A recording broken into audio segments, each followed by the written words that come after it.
Assalamualaikum warahmatullahi wabarakatuh.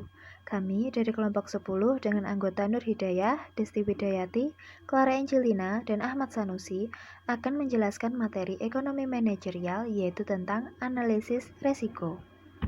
Langsung simak yuk penjelasannya. Yang pertama, ada resiko dan ketidakpastian dalam pembuatan keputusan manajerial. Ada kepastian, ada risiko, dan ketidakpastian. Kepastian adalah keadaan di mana hanya ada satu hasil yang mungkin terjadi untuk suatu keputusan dan hasil ini diketahui secara tepat. Resiko adalah keadaan di mana terdapat lebih dari satu hasil yang mungkin terjadi dari suatu keputusan dan probabilitas dari tiap hasil tersebut diketahui atau bisa diestimasikan.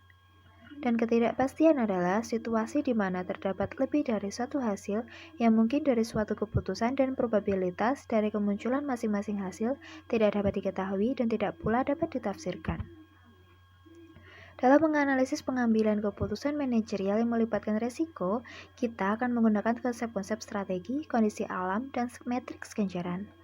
Strategi mengacu pada satu pilihan tindakan yang bisa diambil oleh pembuat keputusan untuk meraih tujuan. Kondisi alamiah adalah keadaan masa depan yang tidak dapat dikendalikan oleh manajer yang akan memiliki dampak yang signifikan atau tingkat kesuksesan atau kegagalan dari suatu strategi.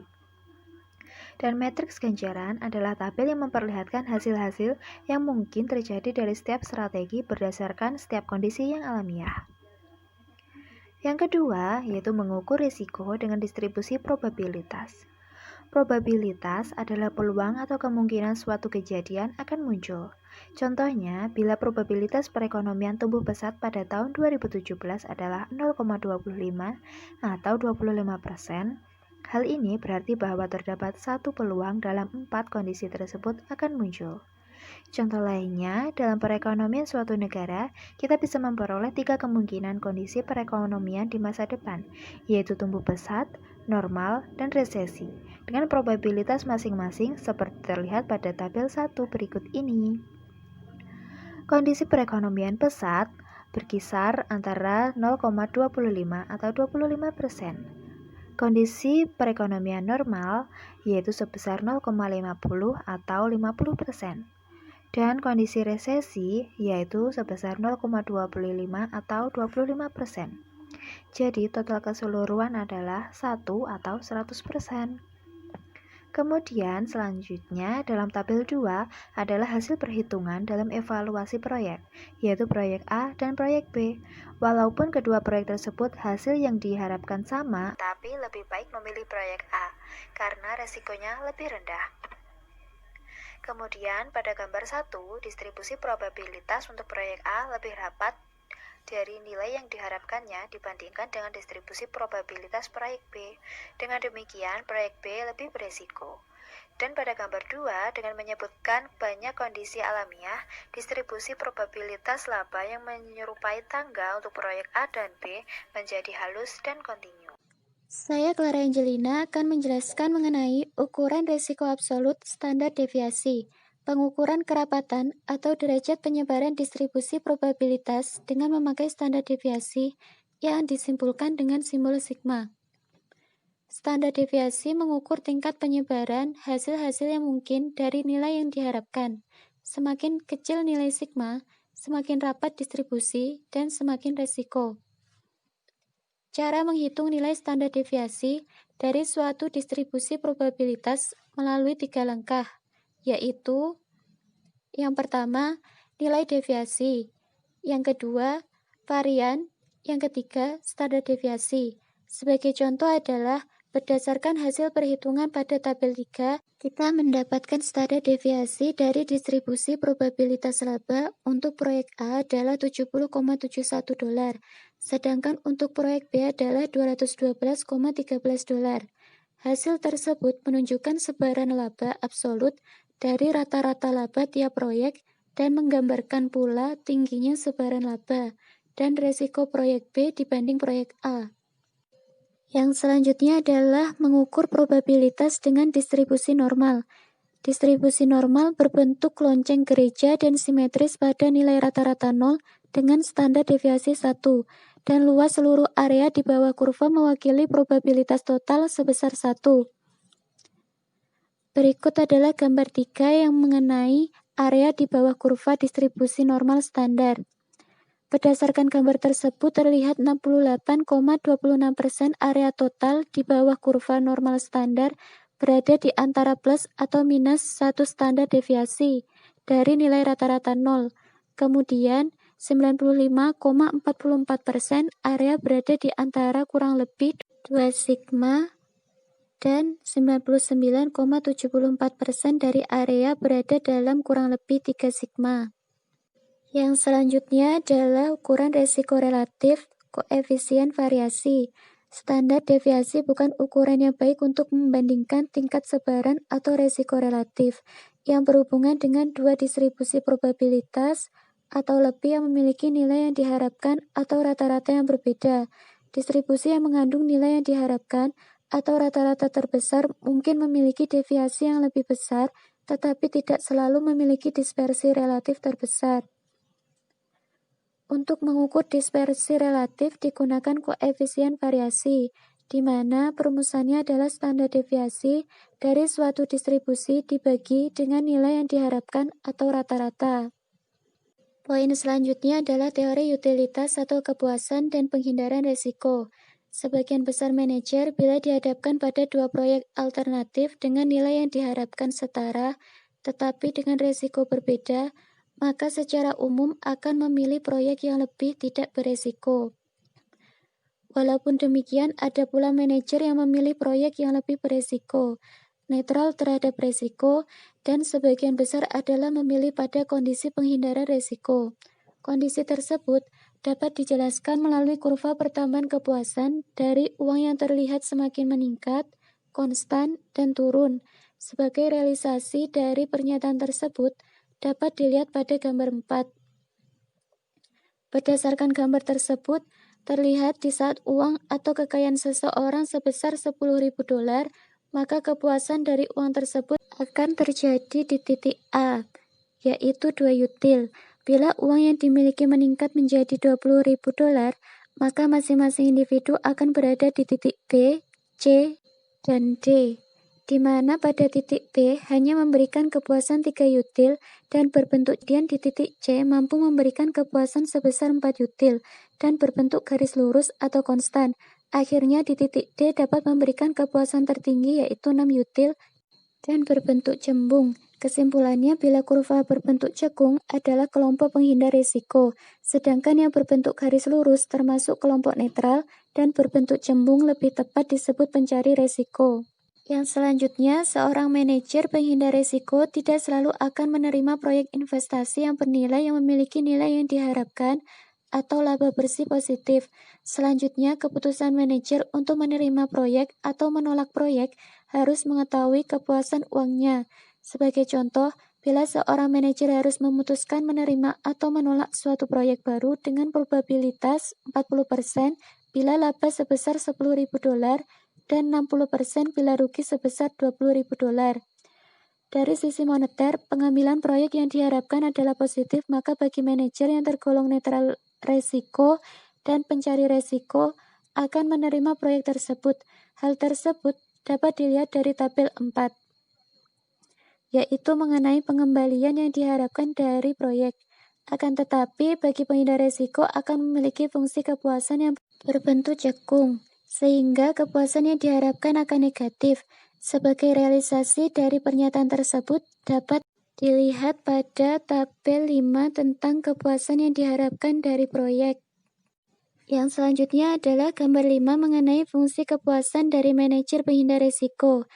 Apakah kita termasuk pembeli asuransi atau judi?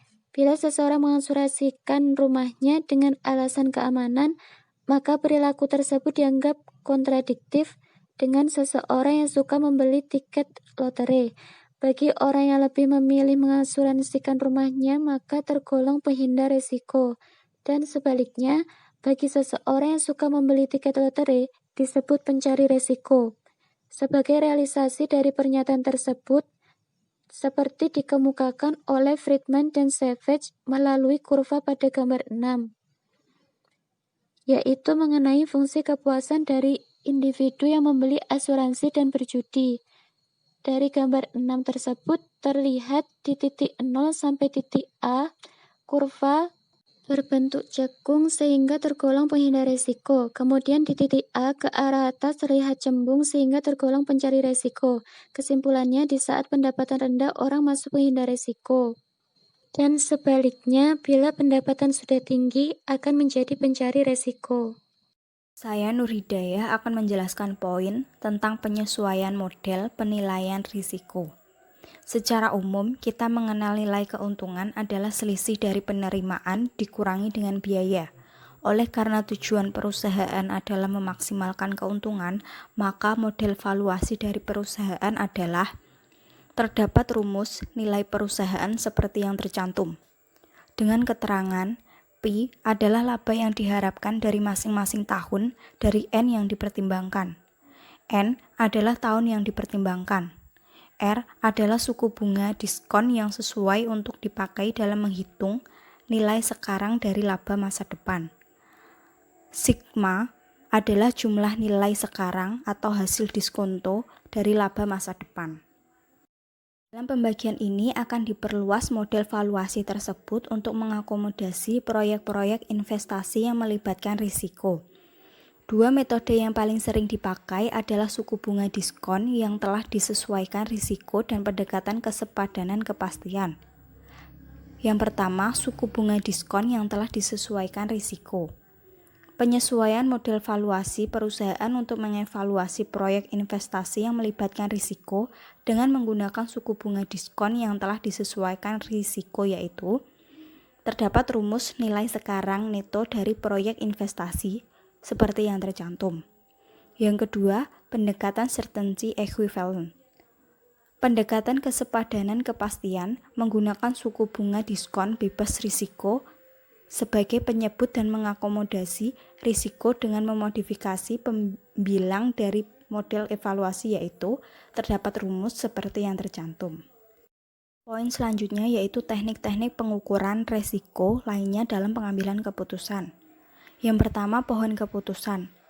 Pohon keputusan memperlihatkan urutan dari keputusan-keputusan manajerial yang mungkin dan hasil yang diperkirakan dari setiap keputusan di bawah tiap situasi atau kondisi alamiah. Karena urutan dari keputusan dan kejadian ditampilkan secara grafis sebagai cabang-cabang pohon, teknik ini dinamakan dengan pohon keputusan.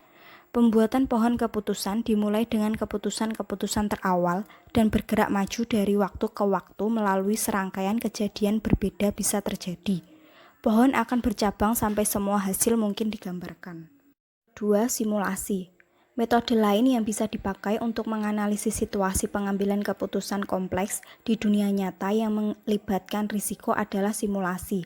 Langkah pertama dalam simulasi adalah pembuatan model matematis untuk pengambilan keputusan manajerial yang ingin disimulasikan.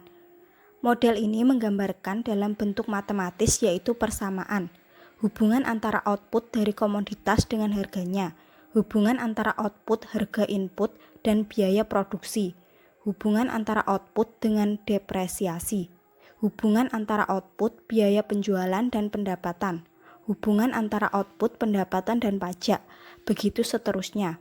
Manajer selanjutnya dapat memasukkan angka-angka taksiran atau estimasi dari tiap-tiap variabel ke dalam model dan menghitung laba perusahaan. Selanjutnya, pengambilan keputusan dalam ketidakpastian. Yang pertama, kriteria maksimin. Kriteria maksimin menyatakan bahwa pembuat keputusan harus menentukan hasil yang paling buruk yang mungkin dari tiap strategi, kemudian memilih strategi yang memungkinkan hasil paling buruk terbaik. Kriteria maksimin merupakan aturan pengambilan keputusan yang sangat konservatif, dan pembuat keputusan yang menggunakan kriteria ini memandang dunia dengan pesimis. Yang kedua, kriteria kerugian minimaks.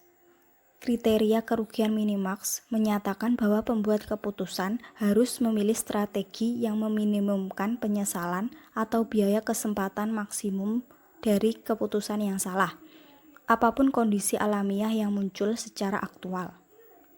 Dasar pemikiran dari pengukuran penyesalan atau kerugian seperti ini adalah bahwa seandainya kita memilih strategi terbaik, yaitu strategi yang memiliki ganjaran tingkat pengembalian tertinggi untuk kondisi alamiah tertentu yang telah terjadi secara aktual, maka tidak akan menyesal. Poin ketiga adalah metode-metode lain untuk menangani ketidakpastian. Metode lain yang bisa dipakai pembuat keputusan untuk menangani ketidakpastian adalah dengan mencoba mengendalikan lingkungan bisnis tempat perusahaan beroperasi. Jadi, perusahaan bisa mencoba mendapatkan kontrol monopolistis atas sebuah produk melalui paten, hak cipta, hak waralaba eksekutif, dan lain-lain. Namun persaingan melalui imitasi serta undang-undang anti-monopoli bisa sangat menghambat upaya perusahaan mendapatkan kekuatan monopoli, terutama dalam jangka panjang. Diversifikasi dalam jenis produk yang diproduksi, dalam komposisi portofolio sekuritas, dan diverifikasi dalam lini bisnis berbeda oleh sebuah perusahaan konglomerasi merupakan metode penting lain yang bisa digunakan untuk mengurangi resiko. Ya, teman-teman, saya akan melanjutkan presentasi dari kelompok kami. Saya akan mempresentasikan mengenai subbab resiko nilai tukar dan hedging. Banyak ahli telah lama merekomendasikan agar suatu portofolio mengandung sekuritas luar negeri sebanyak 40%. Namun investasi sekuritas luar negeri memunculkan suatu resiko valuta asing. Resiko ini muncul karena nilai dari suatu valuta asing bisa mengalami depresiasi, penurunan maupun apresiasi penaikan nilai selama periode investasi tersebut. Berikutnya kita akan mengetahui tentang pengertian dari hedging itu sendiri, di mana hedging adalah strategi yang digunakan untuk melindungi nilai dari aset-aset yang dimiliki perusahaan dari kerugian yang terjadi akibat resiko-resiko yang ada.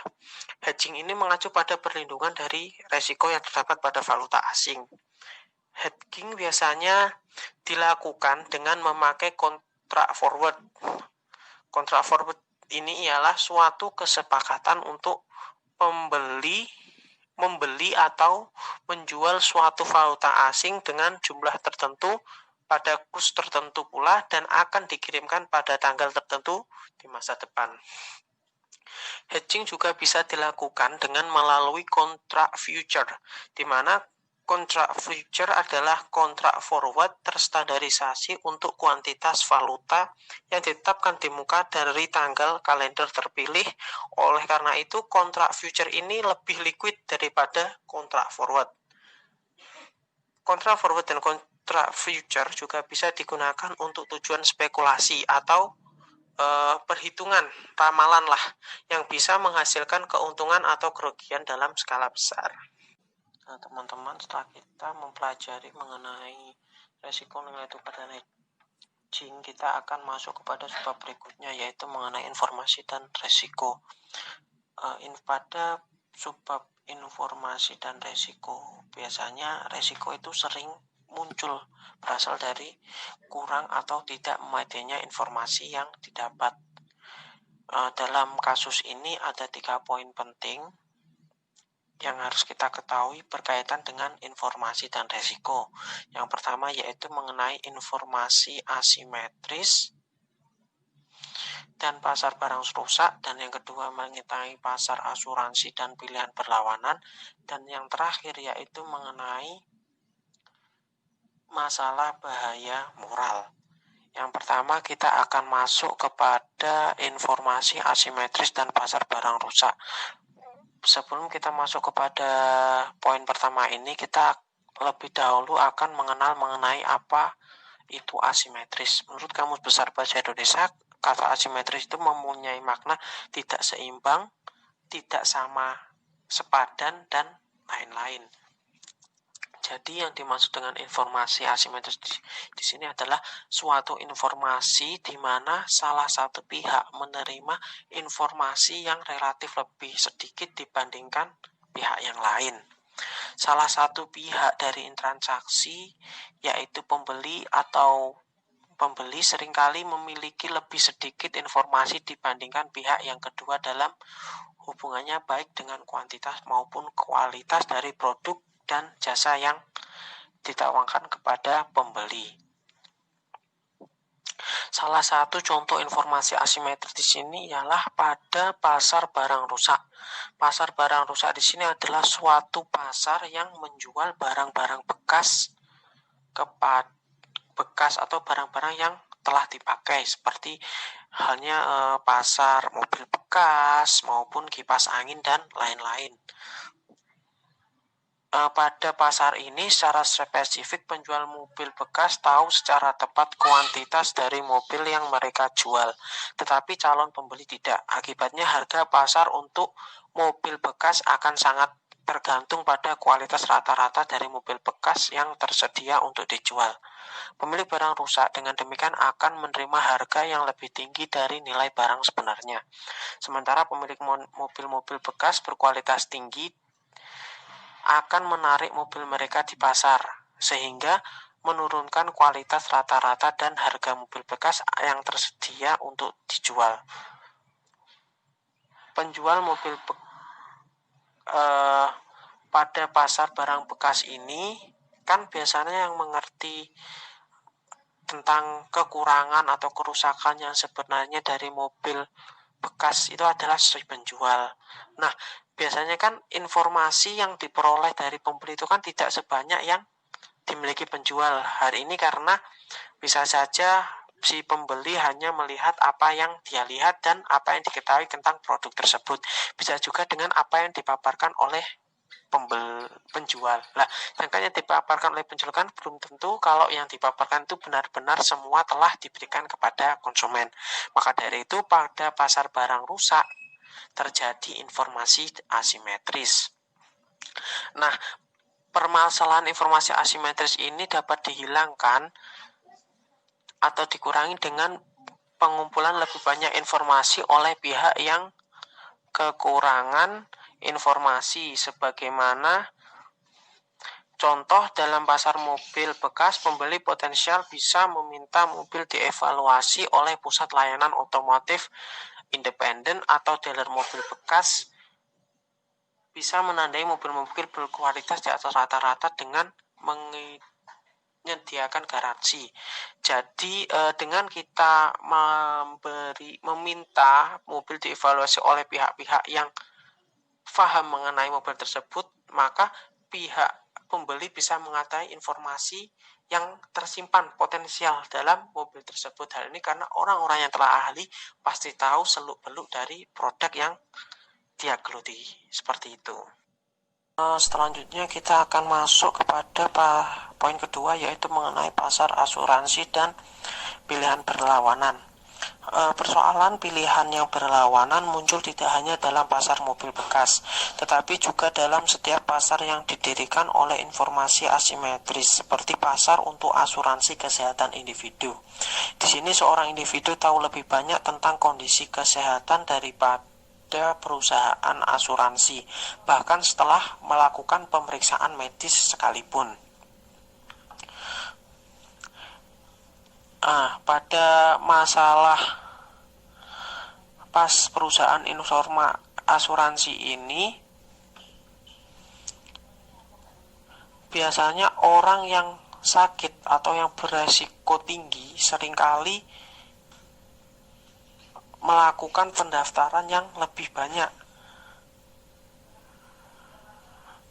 Hal ini karena mereka ikut asuransi agar biaya yang dikeluarkannya itu lebih sedikit atau bisa diansur, karena kan dalam sistem asuransi kan bisa ada biaya per bulan, cicilan per bulan seperti itu.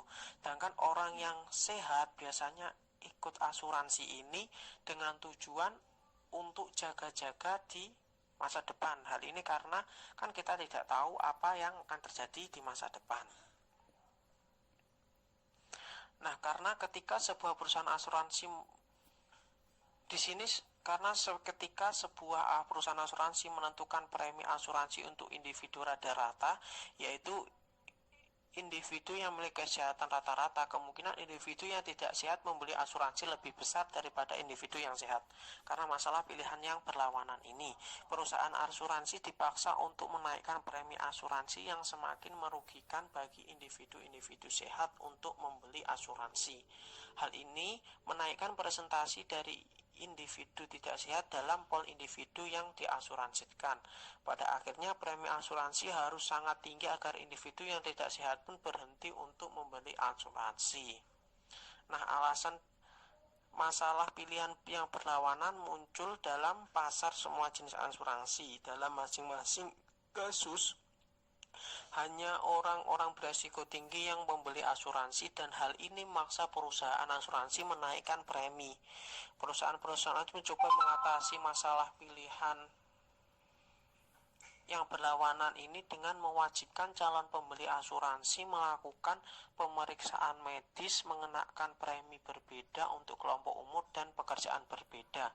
Lalu dapat juga dengan menawarkan berbagai tingkat consurance, jumlah deductibility, lamanya kontrak, dan lain sebagainya. Berikutnya kita akan masuk kepada poin yang terakhir, yaitu poin ketiga mengenai masalah bahaya moral. Masalah lain yang muncul dalam pasar asuransi adalah bahaya moral. Hal ini mengacu pada meningkatnya probabilitas sakit, kebakaran atau kecelakaan, dan bencana lain setelah individu melakukan asuransi atau kegiatan asuransi pada suatu perusahaan. Jika tidak dikurangi atau dihilangkan masalah resiko moral, bisa memaksa premi asuransi menjadi sangat tinggi dan tidak bisa diterima, sehingga melawan alasan keberadaan asuransi itu sendiri. Salah satu metode yang dipakai perusahaan asuransi untuk mencoba mengatasi masalah bahaya moral adalah dengan menentukan jenis pencegahan yang mesti diambil oleh seorang individu atau sebuah perusahaan sebagai syarat membeli asuransi.